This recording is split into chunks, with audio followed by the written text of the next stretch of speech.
बहन जी गुलाल खरीद लो। नहीं लेने, माफ करो। चलो बेटा, आगे बड़ी दुकान से मैं तुम्हें पिचकारी खरीद कर देती हूँ। अंकल ले लो ना, सुबह से हमने एक भी पैकेट नहीं बेचा अंकल। अरे नहीं लेना बेटा, हटो आगे से। पिंकी रुक बिटिया, कोई बात नहीं, अगर वो नहीं खरीद रहे कोई और आ जाएगा। पर माँ, सुबह से कोई भी गुलाल खरीदने नहीं आया, अब हम घर जाकर क्या खाएंगे माँ? घर पर तो कुछ भी खाने का नहीं रखा। बिट्टू और पूजा घर पर हमारा इंतजार कर रहे होंगे, और बापू की भी तो तबीयत ठीक नहीं है माँ, तुम्हें उनकी दवाई भी खरीदनी थी। रो मत मेरी बच्ची, कोई बात नहीं, भगवान चाहेंगे तो हमारे गुलाल, रंग और पिचकारी जरूर बिकेंगे।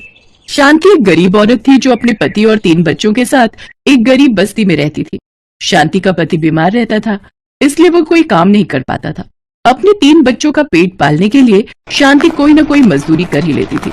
होली के दिन थे, इसलिए शांति ने एक दुकान से होली का सामान उधार लेकर बेचने के लिए सोचा, पर पिछले 2 दिनों से शांति का एक भी सामान नहीं बिका था, इसीलिए वो बहुत परेशान हो रही थी। लाला जी, आधा किलो चावल और 20 रुपए की दाल उधार दे दो। जैसे ही थोड़े गुलाल और रंग के पैकेट बिकेंगे, मैं कल उधार चुका दूंगी।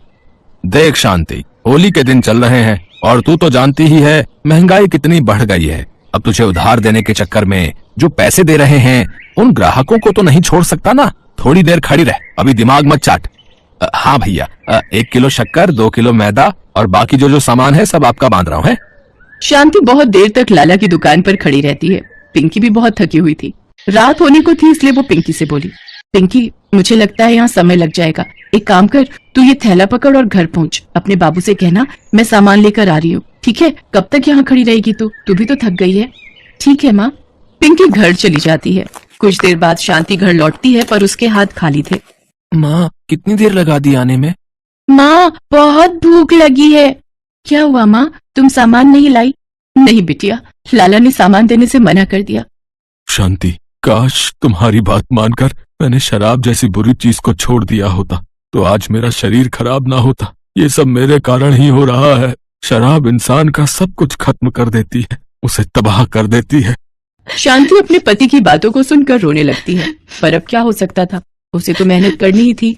जब तक उसका पति ठीक नहीं हो जाता उसे काम करना था। अगले दिन शांति पिंकी को लेकर फिर से होली का सामान बेचने निकलती है। शांति और पिंकी एक पेड़ के नीचे बैठे थे। बाबूजी, गुलाल खरीद लो, कल होली है। ये देखो, हमारे पास लाल, पीले, हरे, गुलाबी सब रंगों के गुलाल हैं बाबूजी। नहीं बेटा, हम यहाँ से नहीं खरीदते। हमारी एक बंधी हुई दुकान है, हम हमेशा वहीं से लेते हैं। उस सामने जो बड़ी दुकान देख रही हो, हमने हमेशा वहीं से गुलाल खरीदे हैं, इसलिए हमें माफ करो। चलो बच्चों, जल्दी चलो, वरना भीड़ में बहुत देर में नंबर आएगा।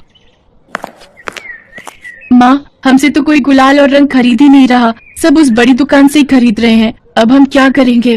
कोई बात नहीं पिंकी बेटा, कोई ना कोई ग्राहक तो आ ही जाएगा। वो व्यक्ति जल्दी में था, उसने ध्यान नहीं दिया, उसका बटुआ सड़क पर गिर गया। व्यक्ति बड़ी दुकान से सामान खरीदने लगा, तभी पिंकी उसके पास आई और उसे आवाज लगाने लगी, बाबूजी, बाबूजी।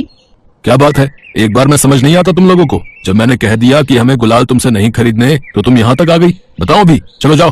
हाँ भैया, कितने पैसे हुए? जी 3000 रुपए हो गए। अरे मेरा बटुआ, ओ नो, लगता है मेरा बटुआ कहीं सड़क पर गिर गया।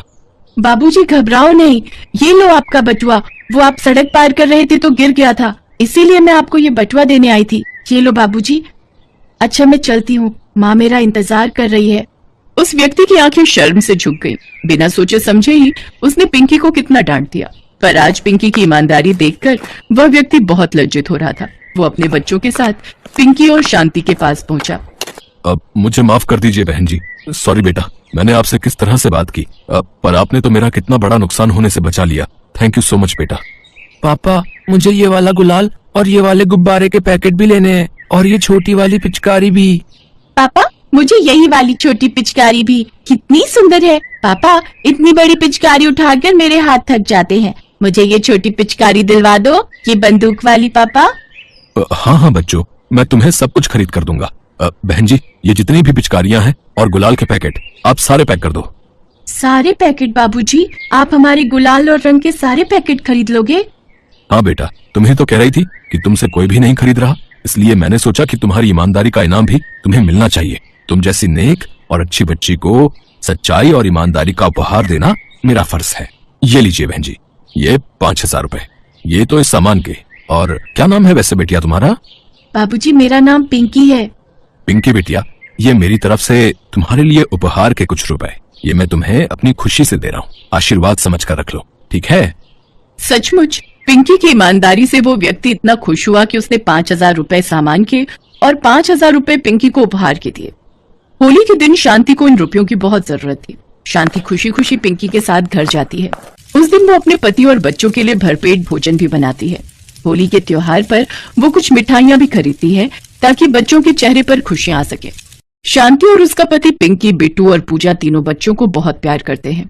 पिंकी भी अपने परिवार के चेहरे पर खुशी देखकर बहुत खुश थी। सब मिलकर होली का त्योहार मनाते हैं।